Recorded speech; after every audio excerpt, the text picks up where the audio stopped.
갈라디아서 1장 11절로 24절. 먼저 우리 한 절씩 하나님 말씀을 교독해서 받습니다. 제가 한 절, 그리고 합독으로 하나님 말씀을 받습니다.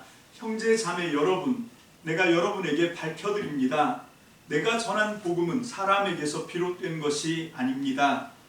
그 복음은 내가 사람에게서 받은 것도 아니요 배운 것도 아니요 예수 그리스도의 나타나심으로 받은 것입니다. 내가 전에 유대교에 있을 적에 한 행위가 어떠하였는가를 여러분이 이미 들은 줄 압니다. 나는 하나님의 교회를 몹시 박해하였고 또 아주 없애버리려고 하였습니다. 나는 내 동족 가운데서 나와 나이가 같은 또래의 많은 사람보다 유대교 신앙이 앞서 있었으며 내 조상들의 전통을 지키는 일에서도 훨씬 더 열성이었습니다. 그러나 나를 모태로부터 따로 세우시고 은혜로 불러주신 하나님께서 그 아들을 이방 사람에게 전하게 하시려고 그를 나에게 기꺼이 나타내 보이셨습니다.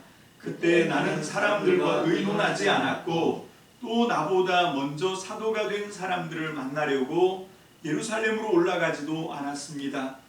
나는 곧바로 아라비아로 갔다가 다마스쿠스로 되돌아갔습니다. 3년 뒤에 나는 게바를 만나려고 예루살렘으로 올라갔습니다. 나는 그와 함께 보름 동안을 지냈습니다. 그러나 나는 주님의 동생 야고보밖에는 사도들 가운데 아무도 만나지 않았습니다. 내가 여러분에게 쓰는 이 말은 하나님 앞에 맹세코 거짓말이 아닙니다. 그 뒤에 나는 시리아와 길리기아 지방으로 갔습니다. 그래서 나는 유대 지방에 있는 그리스도의 교회들에게는 얼굴이 알려져 있지 않았습니다. 그들은 다만 전에 우리를 박해하던 그 사람이 지금은 그가 전에 없애버리려고 하던 그 믿음을 전한다 하는 소문을 들을 따름이었습니다. 그래서 그들은 나를 두고 하나님께 줄곧 영광을 돌렸습니다. 아멘. 할렐루야. 주님 감사합니다. 오늘도 우리에게 하나님을 예배할 수 있는 정말로 엄청난 영광을 주셨습니다. 하나님, 우리가 주일마다 주의 전을 찾고 살아계신 하나님께 우리 주님 예수 그리스도의 이름으로 예배하며 그 예배를 통하여 우리가 하나님께 받는 그 은혜가 얼마나 엄청난 것인지를 우리가 알게 하여 주옵소서. 하나님, 또 우리가 도저히 그럴 수 없는 자격 없는 자임에도 불구하고 하나님의 이름을 부르며 주님을 예배할 수 있도록 예수님을 통하여 용서하시고 허락하셨다는 것이 우리에게 주어진 특권이 얼마나 엄청난 것인가를 또 깨닫게 도와주옵소서. 그래서 하나님, 오늘 이 시간 특별히 예배 순서를 따라 주님이 우리에게 진리를 선포하시는 하나님의 말씀을 듣는 시간을 우리가 경성하여 각성하여 주님께 집중하기를 원합니다. 오늘도 우리에게 예비한 말씀을 허락하시되 우둔한 입술을 가진 종을 세웠사오니 성령님 특별히 각성하여 주시고 성령께서 우리를 붙잡아 주셔서 말씀을 전하는 저나 받는 모두가 하나님의 성령의 교통을 통하여 진리를 깨닫는 영광을 누리게 도와주시고 돌아가는 발걸음 어느 누구 하나 아버지 하나님 이 말씀을 통하여 컬컬하거나 답답하지 않도록 우리 주님 친히 역사하여 주옵소서. 오늘도 주님 말씀 가운데 운행하시고 역사하실 성령 하나님께 전폭을 의지합니다. 감사드리옵고 예수님 이름으로 축복하며 기도합니다. 아멘. 할렐루야. 아멘. 아멘. 제가 아마 이 말씀 전하는 걸 되게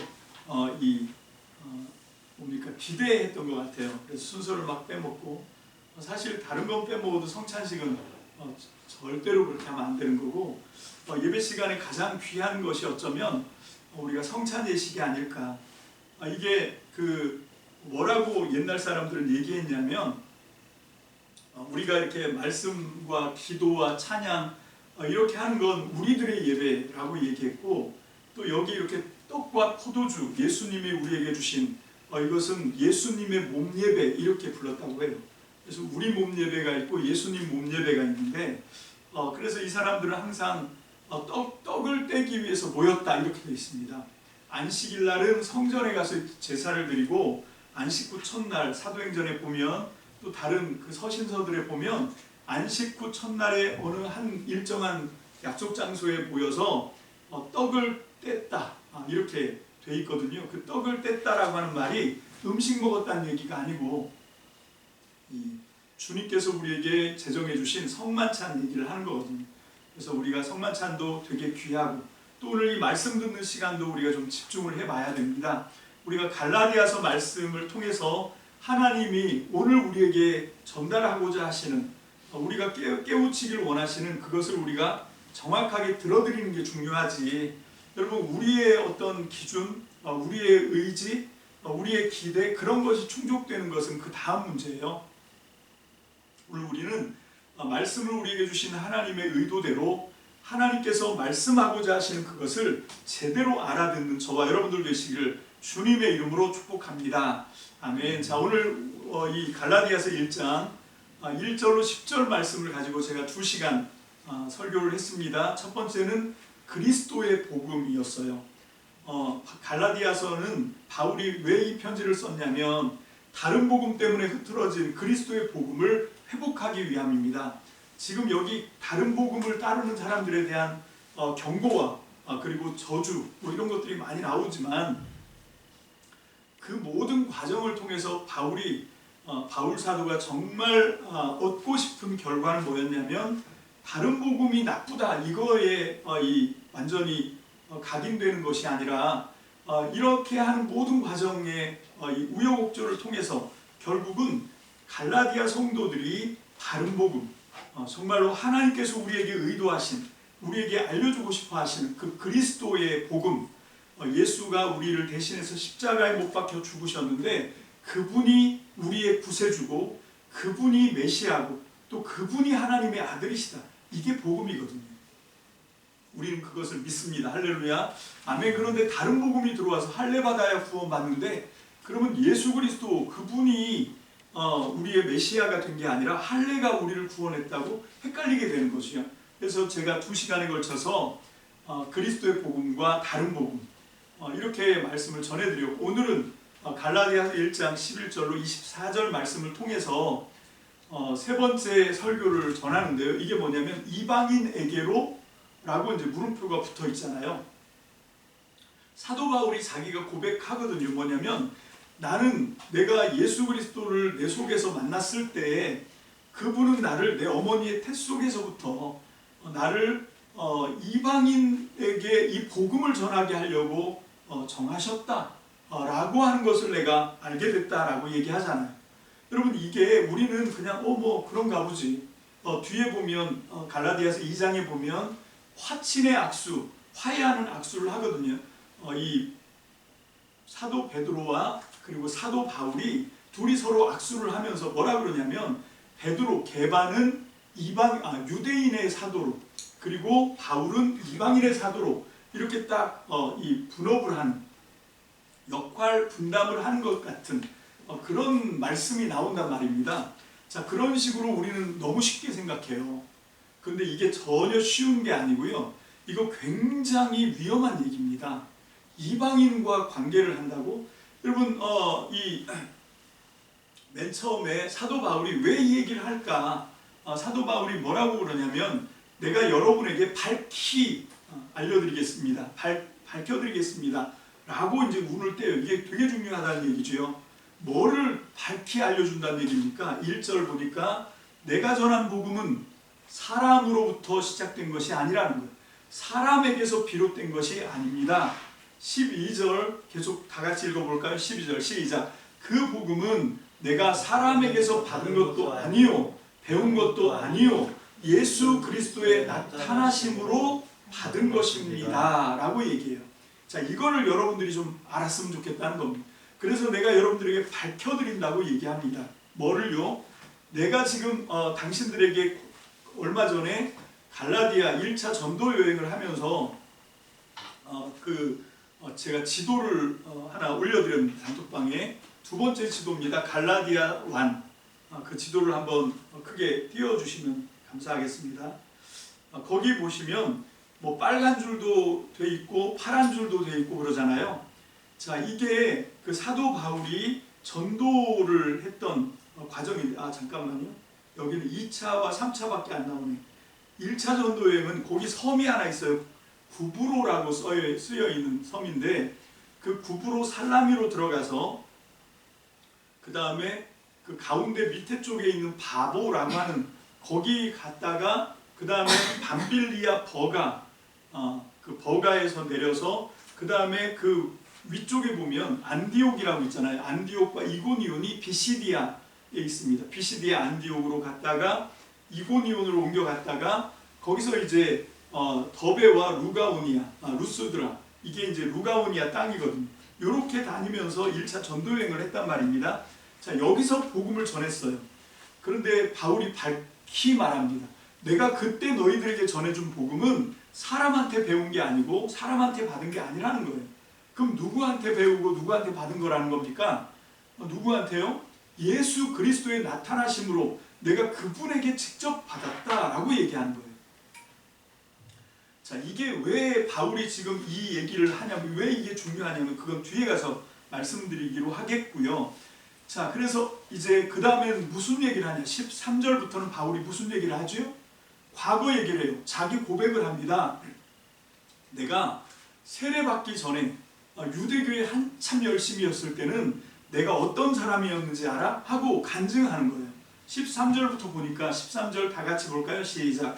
내가 전에 유대교에 있을 적에 한 행위가 어떠하였는가를 여러분이 이미 들은 줄 압니다. 나는 하나님의 교회를 몹시 박해하였고 또 아주 없애버리려고 하였습니다. 나는 과거에 교회의 적이었었다. 내가 이 복음의 적대적인 사람이었다 라고 하는 걸 지금 이제 두 번째로 얘기해요. 첫 번째는 내가 여러분들에게 밝히 말합니다. 밝혀둘 게 있습니다. 여러분들 분명히 밝히 알아야 됩니다 하고 얘기했던 건 뭐냐면, 내가 그때 전했던 복음은 사람한테 배운 게 아닙니다. 나에게 나타나신 예수님이 나에게 직접 가르쳐 주시고 나에게 맡겨주신 겁니다. 이 얘기를 했고요. 그 다음에 두 번째로 얘기하는 건 뭐냐면, 그런데 난 과거에 바로 이 하나님의 교회를 몹시 박해하고 교회는 없어져야 된다고 생각했던 그런 사람이었다는 거예요. 자, 그런데 자기는 그렇게 생각했는데 하나님은 어떻게 하셨나? 그게 이제 14절에는 14절도 계속 자기 얘기네요. 14절 봅니다. 시작. 나는 내 동족 가운데서 나와 나이가 같은 또래의 많은 사람보다 유대교 신앙에 앞서 있었으며 내 조상들의 전통을 지키는 일에도 훨씬 더 열성이었습니다. 이렇게 얘기를 하거든요. 자, 이 사람은 사도행전 22장 3절에 보니까 자기는 이 성 예루살렘에 살고 싶어서 어렸을 때 10대 때거든요. 성인이 끝나자마자 저는 한 13살쯤이라고 보고, 그래서 주 5년에 바울이 탄생했다고 저는 그렇게 바울 연대기를 보거든요. 그래서 이 사람이 이 가말리엘이라고 하는 사람이 주 18년부터 예루살렘에서 50년까지 활동을 하는데 그때 아마 13살이지 않았을까 해서 추측을 해갖고 5년을 맞춘 거거든요. 그래서 이 어린 나이 때부터 집을 떠나서 가말리엘 문화에 들어가서 거기서 이제 배웠어요. 근데 이 가말리엘이라고 하는 사람이 어떤 사람이냐? 먼저 사도행전 5장 34절 39절 한번 보겠습니다. 사도행전 5장 34, 39절입니다. 다 같이 볼까요? 시작. 그런데 율법 교사로서 온 백성에게 존경을 받는 가말리엘이라는 바리새파 사람이 의회 가운데서 일어나서 사도들을 잠깐 밖으로 내보내게 한 뒤에 회원들에게 이렇게 말하였다. 이스라엘 동포 여러분, 여러분은 이 사람들을 어떻게 다룰지 조심하십시오. 이전에 드다가 일어나서 자기를 위대한 인물이라고 선전하니 약 400명이나 되는 사람들이 그를 따랐소. 그러나 그가 죽임을 당하니 그를 따르던 사람들은 모두 다 터져 없어지고 말았소. 그 뒤에 인구조사를 할 때에 갈릴리 사람 유다가 일어나 백성들을 꿰어서 자기를 뒤따라 반란을 일으키게 한 일이 있어. 그도 죽으니 그를 따르던 사람들은 다 흩어지고 말았소. 그래서 지금 내가 여러분에게 말씀드리는 말은 이것이요. 이 사람들에게서 손을 떼고 이들을 그대로 내버려 두시오. 이 사람들의 이 계획이나 활동이 사람에게서 난 것이면 망할 것이요 하나님에게서 난 것이면 여러분은 그것을 없애버릴 수 없소. 도리어 여러분이 하나님을 대적하는 자가 될까봐 두렵소. 그들은 그의 말을 옳게 여겼다. 자, 이게 우리가 앞에서 살펴본 것처럼 바울의 선생님이 바로 이 가말리엘입니다. 이 가말리엘과는 이 랍비가 존경받는 아주 대학자거든요. 그래서 사람들은 이 랍비에게 배우려고 막 길을 쓰고 있는데, 그 당시에 바울이 지금 이 랍비 가말리엘 밑에서 배울 때 이 당시에는 바리새파 사람들이 두 개 학파로 갈라져요.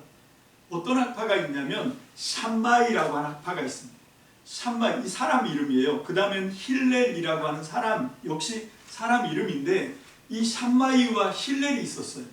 근데 이 힐렐 학파는 어떤 성향이냐면 되게 유순해요. 되게 융통성이 있습니다. 그래서 이 힐렐 학파의 대표가 누구였냐면 가말리엘이었어요. 그러니까 가말리엘이 지금 하는 얘기를 들어보세요. 산헤드린 공회에서는 이 예수님의 제자들, 사도들을 죽이려고 했었거든요. 그런데 그때 손들고 나왔어요. 가말리엘이. 손대지 마라. 죽이지 마라. 왜 그런가 하면, 그러면서 이제 드다와 유다 얘기를 해요. 드다를 따르던 사람들 얼마나 많았냐. 온 유대가 다 따른 것 같지 않았냐. 그리고 이 인구조사를 할 때 일어났던 갈릴리에 유다를 봐라. 얼마나 많이 그를 추종했었냐. 그런데 사람이 죽고 나니까 어떻게 됐냐? 아무도 지금은 기억하는 사람들도 조차 없지 않냐. 사람의 일이 이렇다. 사람의 일은 그 사람이 살아있을 때는 막 추종하지만 그 사람이 사라지고 나면 사람의 일은 사라지게 돼 있다. 근데 하나님의 일은 그렇지 않다. 그래서 지금 예수를 따르는 사람들이 지금 이렇게 난리를 치고 있는데, 지금 그 따르던 예수님은 없지 않냐. 예수가 사라졌으니까 만약에 이것이 사람의 의도로 한 일이면 어떻게 되겠어요? 흐지부지해지겠지요. 드다 때나 유다 때처럼. 그걸 지금 얘기하는 거예요. 그때까지 좀 참고 기다려라. 만약에 이게 사람의 일이면 다 사라질 거지만 만약에 이게 하나님이 하신 일이면, 그래서 정말 예수 그리스도가 하나님이시면 이거는 사라지지 않을 거다. 이게 판가름을 낼 거다. 니네가 하나님의 일에 손을 댈 수 있다. 되게 무섭다. 그러니까 조금 참아라 라고 이렇게 얘기하는 이런 성향이 힐렐 학파예요. 샴마이 학파는 누구냐면 바울처럼 하는 겁니다. 그런 거 어딨어 하고 코끼 뽑으면서 무조건 다 쓸어버려야 돼, 죽여버려야 돼, 이렇게 얘기하는 거거든요. 그럼 이게 가능하냐는 얘기예요. 힐렐 학파의 대스승 밑에 있는 제자가 그 반대편 샴마이를 따른다고? 아니, 그러면 이 뭡니까? 바울이라는 사람의 열심은 도대체 뭘까요? 이걸 우리가 좀 생각해 봐야 돼요. 왜 이 사람은 자기 선생님 힐렐 학파의 정말 최고 학자인 이 가말리엘하고는 다른 노선을 걷고 있는 거죠? 여러분, 저는 다른 노선이라고 생각하지 않아요. 여러분, 저는 이것 때문에 좀 고민을 많이 했었는데, 자, 이 사람은 어디 출신이냐면 다소 사람이었어요. 그러니까 무슨 얘기인가 하면 디아스포라 사람, 지도를 다시 한번 보시면 그 지도에 보면 이게 이 터키 지도거든요. 터키. 그 터키는 삼면이 바다로 되어 있어요. 우리나라랑 똑같이. 근데 터키의 우리랑 다른 점은 뭐냐면 북쪽도 바다예요. 우리는 북쪽은 아시아 대륙하고 붙어 있는데, 물론 지금은 휴전선 때문에 우리는 그냥 섬이죠. 근데 어쨌건 터키는 북쪽은 흑해라고 하는 바다고 남쪽은 지중해라고 하는 바다예요. 그리고 왼쪽은 이 서쪽이죠. 서쪽은 에게해입니다. 그리스랑 인접해 있는데 이 에게해를 기점으로 해서 동양과 서양이 갈라져요. 에게해를 넘어가면, 서쪽으로 넘어가면 그때부터 이제 유럽입니다. 그리스, 유럽이 되고, 그리고 이제 그 에게해를 동쪽으로 가면 터키, 이게 이제 아시아가 되는 거죠. 근데 터키 사람들은 튀르키예죠. 튀르키예 사람들은 자기네는 서양이다, 이렇게 이제 주장을 하는데 그거는 자기들만의 주장이고요. 자, 그리고 여기 보면 산맥이 두 개가 흐르는데 저 흑해 쪽, 그러니까 북쪽이죠. 북쪽에는 폰투스라고 하는 산맥이 이렇게 등뼈처럼 가로질러 있고요. 그 다음에 아래쪽으로는 타우루스라고 하는 산맥이 평행선으로 이렇게 양쪽을 가르고 있어요. 그래서 그 가운데가 갈라디아인데 거기는 움프파인 분지입니다. 그러니까 어디가 높으냐면 북쪽 해안가하고 남쪽 해안가, 그러니까 지중해와 흑해를 맞닿아 있는 거기가 높은 지대예요. 왜냐하면 거기 북쪽으로는 폰투스, 아래쪽으로는 타우루스 산맥이 지나가고 있거든요. 거의 해발 3,000m가 넘습니다. 양쪽 다. 그래서 여기 길리기아 다소라고 하는 여기가 사울의 고향인데 여기도 굉장히 높은 지역이에요. 여기를 바나바가 쫓아 올라갔다는 거 아닙니까? 여기가 디아스포라예요.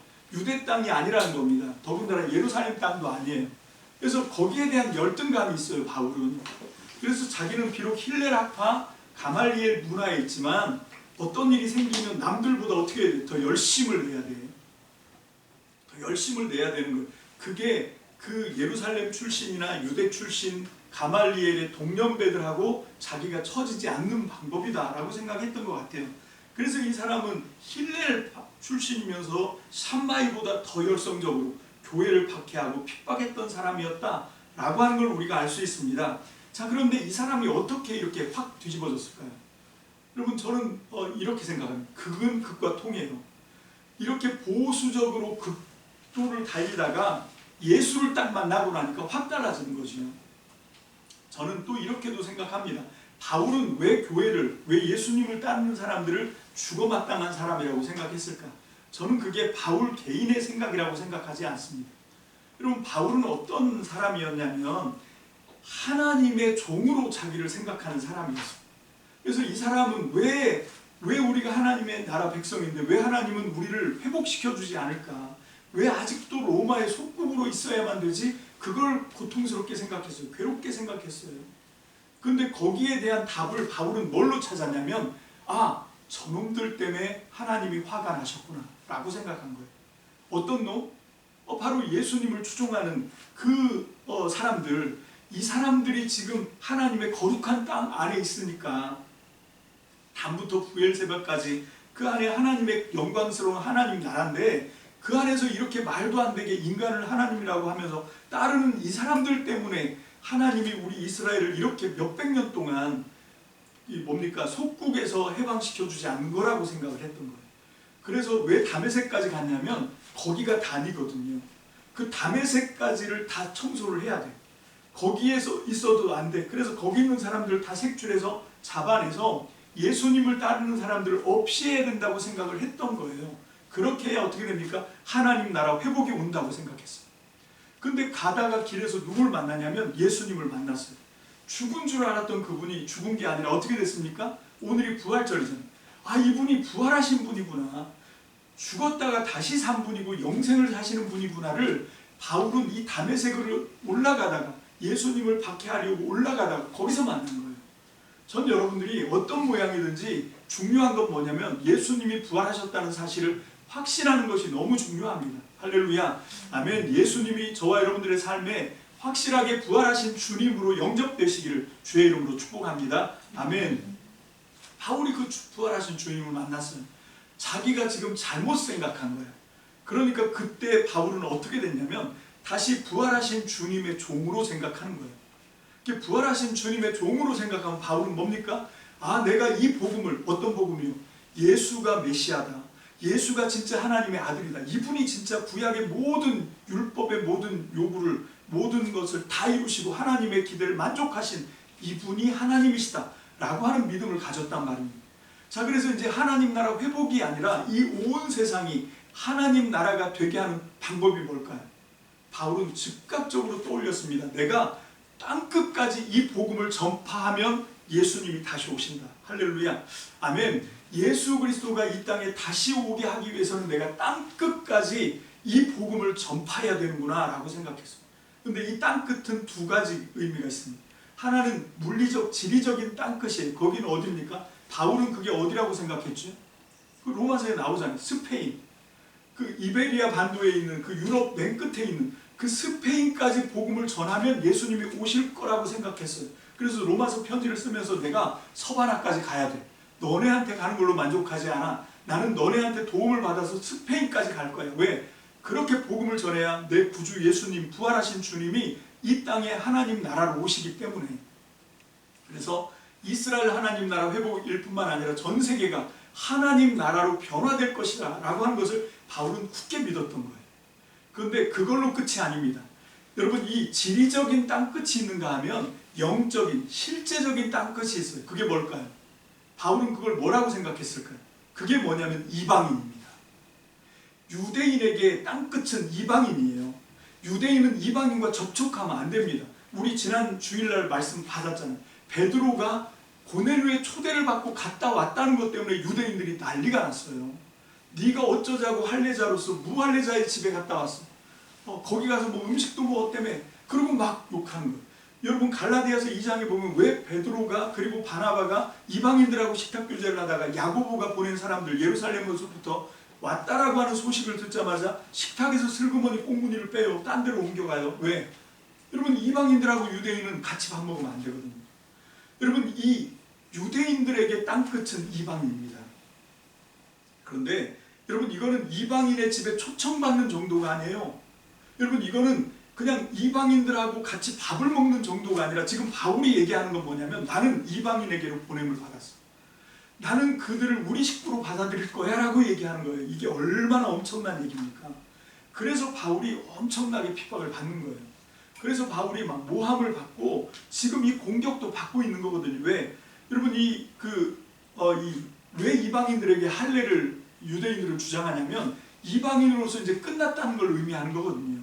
할례를 받음으로써 이 사람은 비록 혈통은 이방인이지만 유대인처럼 살겠다 하고 그 작정으로 뭘 하냐면 할례를 하는 거거든요. 유대인처럼. 그렇게 하고 이제 이방인에서 유대인으로 가입하는 거예요. 받아들여지는 거예요. 근데 그걸 싹 생략해. 유대인이나 이방인이나 예수님 안에서 다 똑같다 이렇게 주장을 해요. 어떻게 그럴 수 있어요? 거기가 땅끝이라는 걸 바울은 깨달은 거죠. 여러분 그것뿐만 아니라 바울에게는 더 확실한 게 있었습니다. 뭐냐면 예수님이 직접 말씀해 주셔요. 언제? 사도행전 9장에서 예수님을 만나고 눈이 멀었어요. 바울이. 자, 그 내용을 우리가 한번 찾아보겠습니다. 사도행전 9장입니다. 9장 15절로 16절 보겠습니다.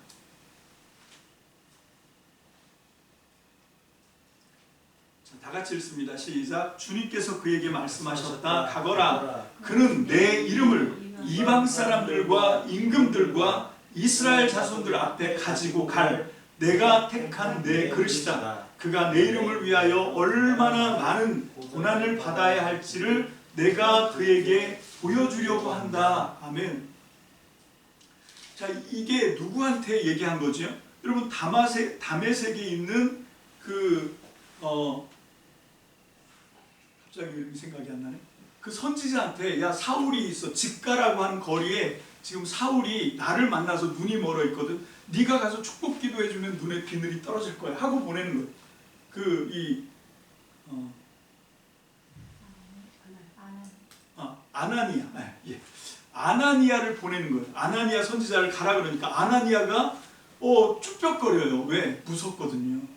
그 사람 하나님 아시잖아요. 그 사울이라는 사람이 지금 그 사내들인 대제사장 공문 받아가지고 다메섹에 온 목적이 뭐지? 왜 왔어요? 왜 왔냐면 여기서 예수 믿는 형제들을 잡아 죽이려고 왔어요. 나 지금 예수 믿는 형제인데 내가 지금 그 사람이 어떤 사람인지도 모르는데 내가 그 사람 앞에 가서 주님의 명령을 따라야 됩니까? 하고 쭈뼛쭈뼛 할 때 주신 말씀이에요. 예수님이 부활하신 주님이 뭐라 그럽니까? 가거라. 강하게 푸시해요. 그는 내 이름을 예수의 이름을 이방 사람들과 여기 나오잖아요. 예수님이 택정하셨다니까요. 모태에 있을 때부터 택정하셨다는 말이 여기서 나오는 거예요. 내가 그를 이방 사람들과 임금들과 이스라엘 자손들 앞에 내 이름을 가지고 갈 사람이야. 그렇게 나는 그 사람을 어떻게 했다? 나는 그 사람을 택정했어 라고 지금 이 말씀해 줬단 말이죠. 이것 때문에 사도 바울이 갈라디아 편지를 쓰면서 지금 과거 얘기를 하면서 이제 자기 고백을 합니다. 내가 옛날에 교회를 이렇게 박해하고 교회는 없어져야 마땅하다라고 생각했던 사람이야.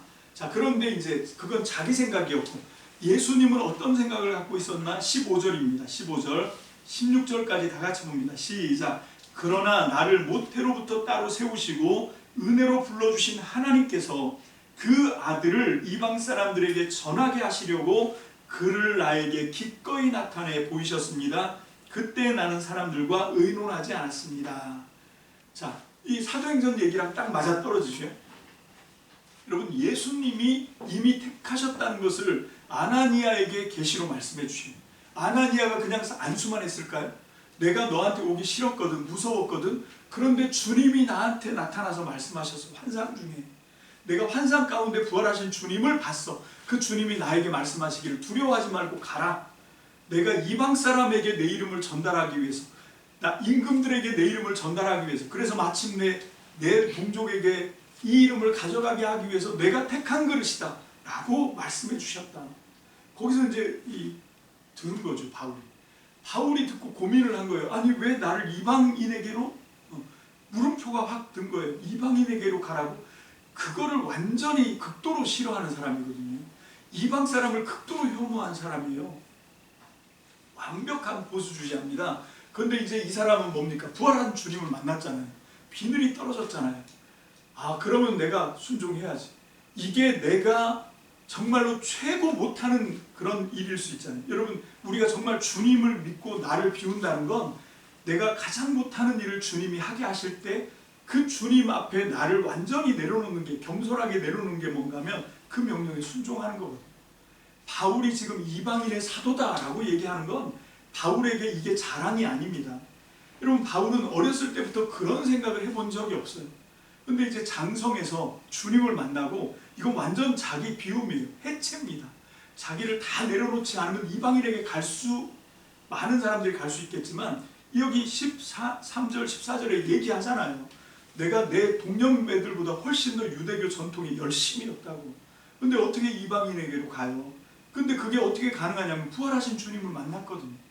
우리도 마찬가지입니다. 오늘 우리가 부활절을 지내는데 부활하신 주님을 만나면 내 한계를 뛰어넘게 하시는 거예요. 믿습니까? 아멘. 지금 우리가 지금 왜 이렇게 억압되어 있고 왜 이렇게 눌려 있고 하냐면 내 한계를 봤거든요. 아, 이건 내 한계구나. 도저히 넘어갈 수 없구나.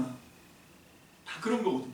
근데 부활하신 주님을 만나고 그 주님이 내 속에서 역사하시면 우리는 그걸 뛰어넘어갑니다. 할렐루야. 아멘. 그러니까 우리의 능력으로 뭘 하는 것이 아니라 부활하신 주님을 만나시고 그 주님의 능력으로, 내가 하는 것이 아니라 내 안에 계신 예수 그리스도의 능력으로 우리의 한계를 돌파하는 저와 여러분들 되시기를 주님의 이름으로 축복합니다. 축복합니다. 아멘. 자, 그리고 나서 이제 17절에 제가 여러 번 설명을 해드려서 오늘은 좀 간략하게 그냥 훑고 지나갑니다. 17절 다 봅니다. 시작. 또 나보다 먼저 사도가 된 사람들을 만나려고 예루살렘에 올라가지도 않았습니다. 나는 곧 아라비아로 갔다가 다마스쿠스로 되돌아갔습니다. 자, 이거는 무슨 얘기인가 하면 막 이렇게 이게 진짜야? 이렇게 점검하는 시간은 없었다는 거예요. 무슨 얘기냐? 다메섹에서부터 사도행전에 보면 다메섹에서부터 전도하기 시작합니다. 그게 제가 이제 그 성구를 올려놓긴 했는데 9장 22절부터 25절까지 다메섹에서부터, 다마스쿠스에서부터 예수가 하나님의 아들이다. 그 전에는 뭡니까? 예수가 하나님의 아들이다고 믿는 사람들을 죽이러 왔잖아요. 핍박했던 사람이에요. 근데 자기가 핍박하던 그 복음을 이제 자기가 전해요. 여러분, 이게 어떻게 가능합니까? 완전히 이게 손바닥을 뒤집듯 돌변하는 거거든요. 이게 자기 생각이 아닌 거예요. 이 사람은 한 번도 자기 생각이 사로잡혀 사는 사람이 아닙니다. 그 전에 유대교에 있어서 하나님의 교회를 핍박할 때는 하나님의 열심이 그를 사로잡았던 거예요. 하나님의 열심에 사로잡혀서 하나님의 열심의 도구로 그걸 했던 거예요. 그런데 이제는 예수 그리스도를 만나고 나니까 부활하신 주님의 노예로 그걸 하는 거예요. 자기가 박해하고 반대했던 그 복음을 이제 자기가 전해요. 다마스쿠스에서 이방인들을 유대인들을 만나든 예수가 메시아다, 예수가 하나님의 아들이다 라고 하는 복음을 막 당연하게 전합니다. 그러니까 여기 17절에 다메섹에서부터, 다마스쿠스에서부터 복음을 전하던 이 사람이 아라비아로 간 거예요. 이 아라비아는 어디냐? 나바테아 왕국이라고 제가 말씀드렸습니다.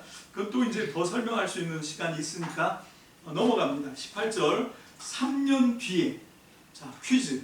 여기서 3년은 어디를 기준으로 3년일까요? 여러 가지를 얘기할 수 있지만 회심 후 3년. 그러면 여기까지 지금 얘기했던 게 다마스쿠스에서 복음 전하고 아라비아로 가서 복음 전하고 나바테아 왕국, 그리고 다시 돌아오고 한 모든 게 3년 안에 해결됐다는 얘기가 되는 거거든요. 근데 알고 보니까 여기 3년은 나바테아 아라비아에서 사역하다가 철수하고 나서 다마스쿠스에 와서 거기서부터 3년이에요. 그러니까 다마스쿠스에서 3년을 있었던 거예요. 그리고 이 시점은 정확하게 언제냐면 37년입니다. 아니 목사님이 뭘 봤다고 그렇게 장담하고 얘기합니까? 왜 그런가 하면 세속 역사에 이 얘기가 나오거든요. 세속 역사에 우리가 아는 것처럼 요한복음 10장 22절에 보면 세례 요한을 헤롯 안티파스가 목을 쳐서 죽이는 얘기가 나와요. 거기서 살로메가 춤을 추죠. 살로메는 누구냐면 헤로디아의 딸이었어요. 그 헤로디아가 누구냐면 얼마 전까지는 야 진짜 이거를 주일날 부활절 더군다나 이런 정말 말도 안 되는 얘기를 해야 되는지 모르겠는데 이 헤롯 안티파스라고 하는 인간이 그런 인간이에요. 여러분 헤롯 안티바가 뭐 어떤 짓을 했냐면 방금 전까지 자기 제수 씨를 자기 부인으로 받아들여요. 제수 씨를 자기 부인으로 왕비로 이렇게 만드니까 그 왕비로 만들기 위해서 무슨 짓을 했냐면 나바테아의 아레타스 4세의 딸을 버렸어요. 그 아레타스 4세가 화친하게 지내자라고 나바테아 왕국하고 유대하고 친하게 지내자하고 자기 딸을 정략 결혼을 시킨 거거든요. 근데 헤로디아랑 결혼하려고 제수씨랑 결혼하려고 나바테아 아레타스 4세 공주를 버려버린 거예요. 뭐 이런 막장이 있습니까? 그래서 이 버리고 나니까 아레타스 4세가 막 일을 간 거죠. 내가 지금은 힘이 없어서 좀 참지만 내가 힘이 길러지고 니네가 좀 약해지면 내가 반드시 복수하고 말겠다. 그리고 있었단 말입니다. 그렇게 했다가 드디어 이제 틈을 타서 공격을 하기 시작한 거죠. 여러분 그래서 세례 요한이 그거 갖고 바른 말 했다가 목이 잘리잖아요. 헤로디아의 그런 모함에 의해서 결국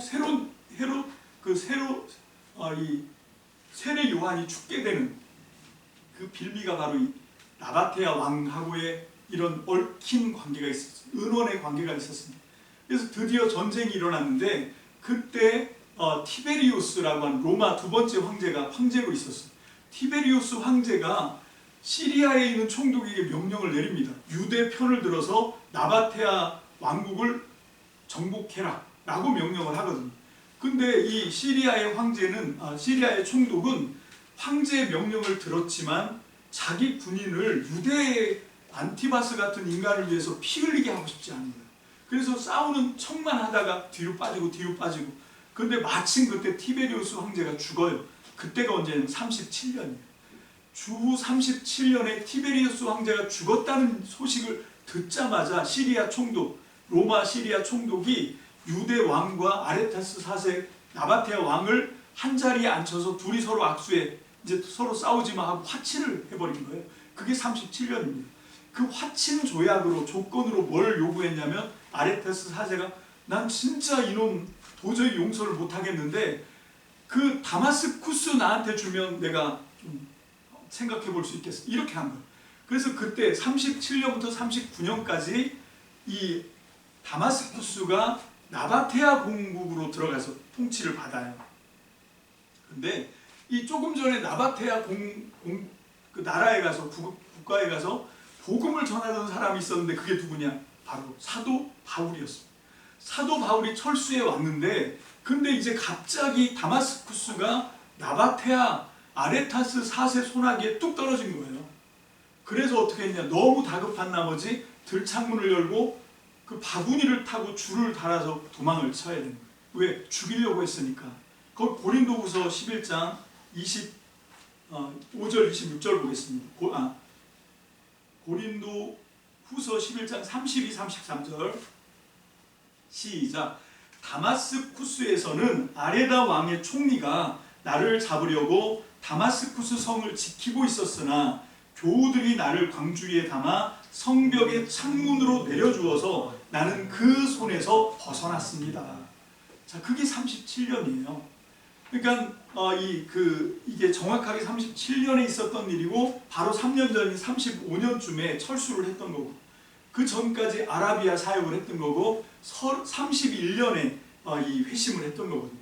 그러니까 한 5년 아라비아 그 나바테아 국가에 가서 사역을 하다가 무슨 이유에서인지 미움을 받고 철수하고 3년 뒤 37년에 갑자기 그게 글로 떨어지고 그래서 바울이 죽을 고비에 떨어져 있었는데 다행히 교우들이 그렇게 기지를 발휘해서 탈출하자마자 어디로 갔냐면 바로 이 18절입니다. 갈라디아서 1장 18절. 그게 3년이에요. 그게 37년이고요. 18절 시작. 3년 뒤에 나는 게바를 만나려고 예루살렘으로 올라갔습니다. 나는 그와 함께 보름 동안을 지냈습니다. 자, 여기 좀 해석이 아리까리합니다. 18절에 해석이 살짝 문제가 있어요. 그래서 이 개역 개정으로 제가 해석을 했는데 이 개역 개정도 역시 좀 문제가 있긴 합니다. 그래서 갈라디아서 1장 18절 개역 개정으로 봅니다. 시작. 그 후 3년 만에 내가 게바를 방문하려고 예루살렘에 올라가서 그와 함께 15일을 머무는 동안, 이렇게 되어 있어요. 근데 헬라어 원어에 보면 여기서 함께 15일을 머물렀다고 하는 그가 사람 베드로 게바를 가리키는 말이냐 아니면 예루살렘을 가리키는 말이냐, 정확하게 예루살렘을 수식하는 말입니다. 무슨 얘기냐? 해석을 이렇게 해야 돼요.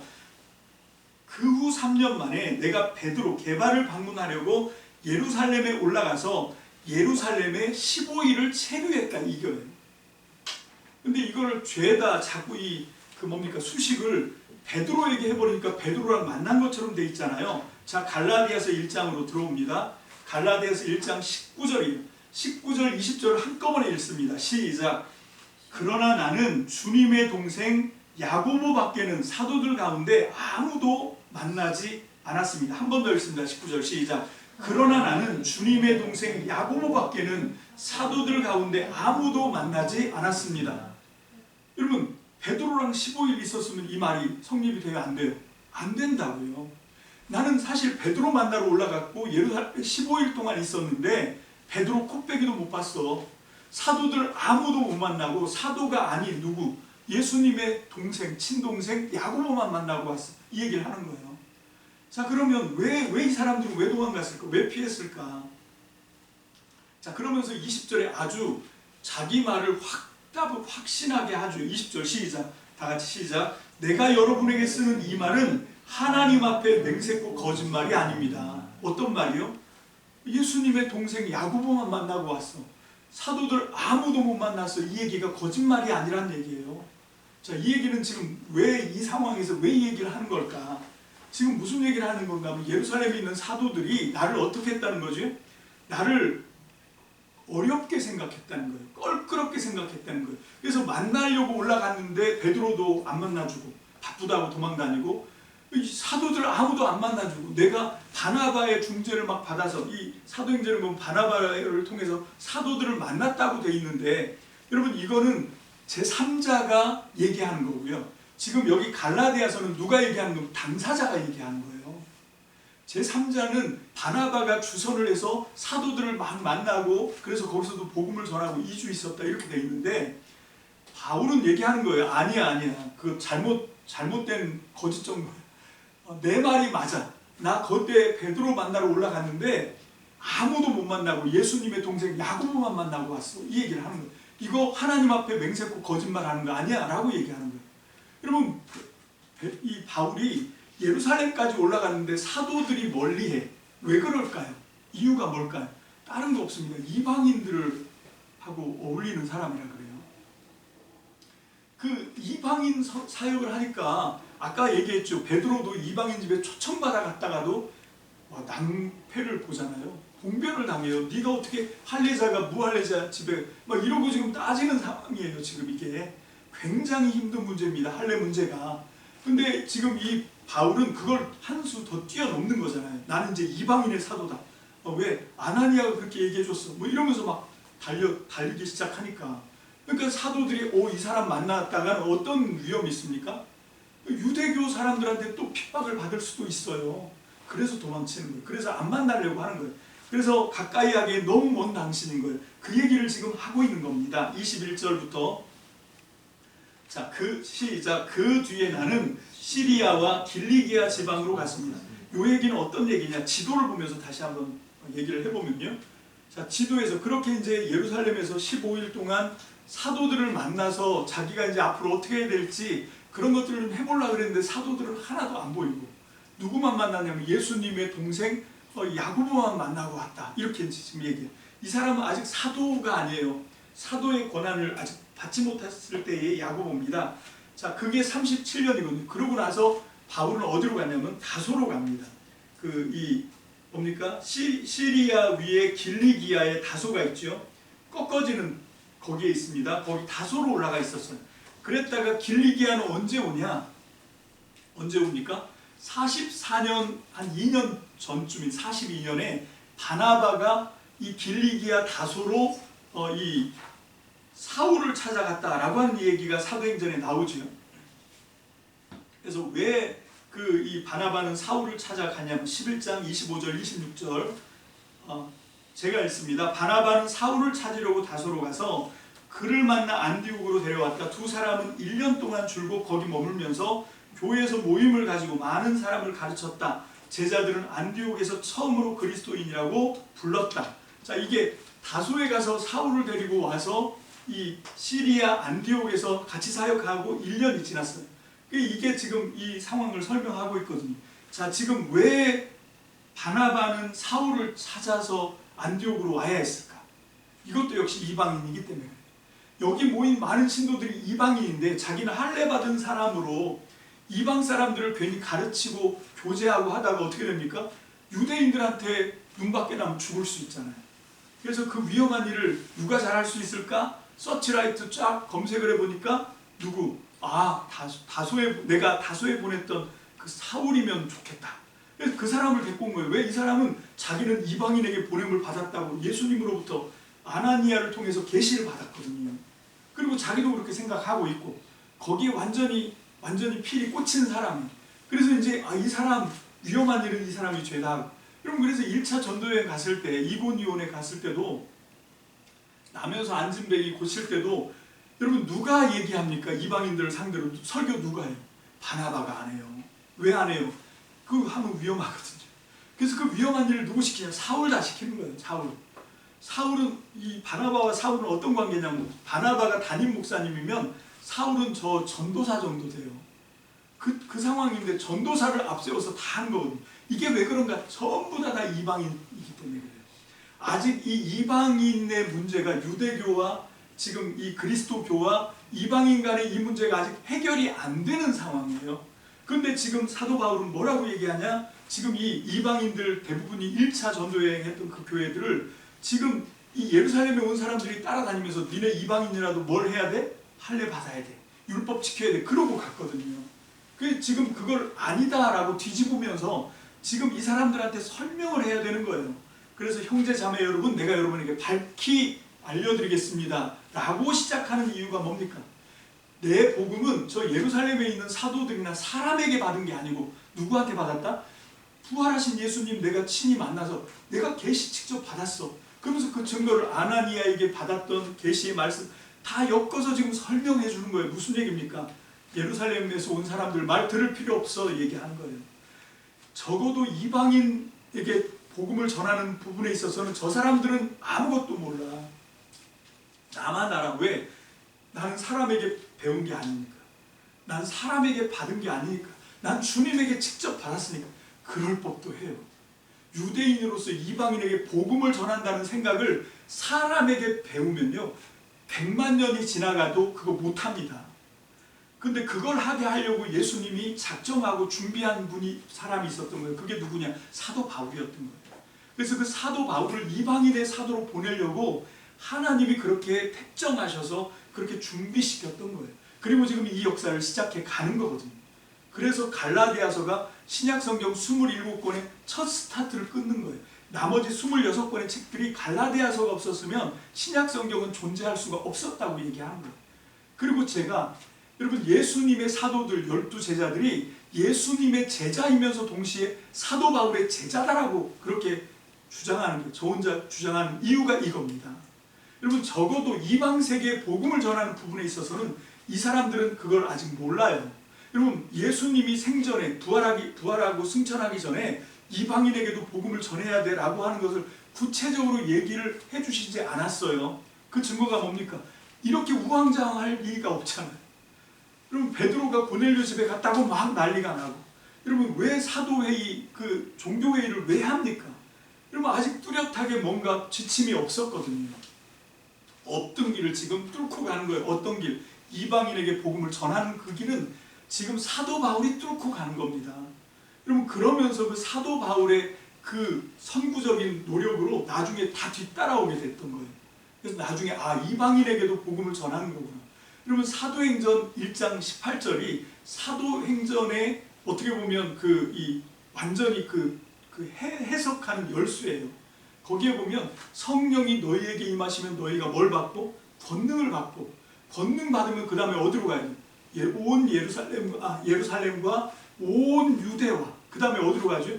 사마리아, 그 다음에 어디로? 땅끝으로 가야 돼요. 근데 이 사람들이 예루살렘과 유대까지는 갔어요. 온 유대까지는. 근데 그 다음에 못 넘어가는 거예요. 여러분, 사마리아도 누구만 가냐면 빌립 집사만 가는 거예요. 다른 사람들은 그 사마리아 근처도 안 가. 그러면 지금 그러고 있는 상황인데, 땅끝이라고 표현하고 있는 이 땅끝이 스페인이 아닙니다. 이방인에게로 가는 거예요. 땅끝으로. 근데 그거를 지금 못 넘어가고 있는데, 지금 바울이 그걸 뚫고 가고 있는 거예요. 어떻게 해서? 부활하신 주님을 만나서. 부활하신 주님을 만나니까 주님이 계획하고 작정했던 것들이 다 이루어지는 거예요. 오늘 우리는 부활절입니다. 전 여러분들에게 하나님이 분명히 여러분들을 통해서 이 땅에서 여러분들의 인생을 통해서 이루고 싶은 하나님의 소원이 있다고 저는 믿습니다. 그 하나님의 뜻이 있어요. 할렐루야. 근데 그 하나님의 뜻은 여러분들의 실력으로 안 됩니다. 여러분들의 지력으로 안 돼요. 여러분들의 힘으로 안 됩니다. 뭘로 할 수 있냐면 부활하신 주님을 만나고 그분께 붙들려야 돼요. 할렐루야. 아멘. 이번 2024년 부활주의를 맞아서 저와 여러분들에게 작정하신 하나님의 뜻을 온전히 이루기 위해서 부활하신 주님을 꼭 만나게 되시기를 주님의 이름으로 부탁을 드립니다. 기도하겠습니다. 할렐루야. 살아계신 주님, 부활하신 우리 주 예수 그리스도요, 오늘 시간 이 부활절을 맞아서 주님이 부활하신 것이 나와 어떤 관계가 있는지를 오늘 말씀을 통해서 분명히 깨달았습니다. 사도 바울이 정말로 이 일에는 전혀 아무런 연관도 없어 보이는 사람, 오히려 이 일을 가장 극도로 혐오했던 사람이었는데, 이제 부활하신 주님을 만나고 나니까 그 누구보다도 선구적으로 없던 길을, 미개척지를 개척하고 나가는 사도 바울의 위력을 봅니다. 하나님, 이것은 사도 바울의 실력이나 능력이 아니라 하나님, 이 모든 일을 가능하게 한 것은 다메섹에서 그를 만났던 부활하신 주님임을 믿습니다. 하나님, 우리도 이 주님이 필요합니다. 바울이 부활하신 주님을 만나고 자기 한계를 뛰어넘고 자기를 비워서 정말로 하나님의 뜻을 이루는 그리스도의 종이 되었던 것처럼, 하나님, 지금 우리 이 시대를 살아가는 저와 우리 참믿음교회 성도들이 부활하신 주님 온전히 만나서 새롭게 거듭나는 저와 우리 참믿음 모든 성도들이 되어서 하나님의 뜻과 소원을 온전히 다 이루어드리고 하나님 나라에서 잘했다고 칭찬받는 주님의 종들이 다 될 수 있도록 2024년 이 부활절을 지나가는 저와 우리 참믿음교회 성도님들을 축복하여 주시옵소서. 감사를 드립니다. 예수님 이름으로 축복하며 기도합니다. 아멘.